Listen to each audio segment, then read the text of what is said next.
আমাদের ভাগ্য নাই যেই কোনো প্ল্যাটফর্মে যে আমরা সাকসেসফুল হব, সেই ভাগ্যটা এখন আর আমাদের নেই।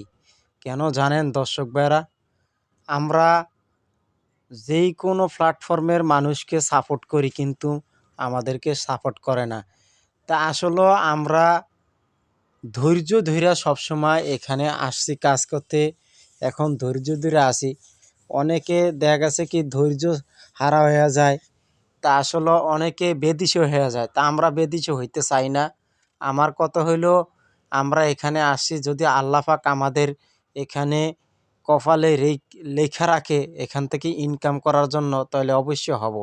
যেই কোনো প্ল্যাটফর্মের একটা ভাগ্য লাগে।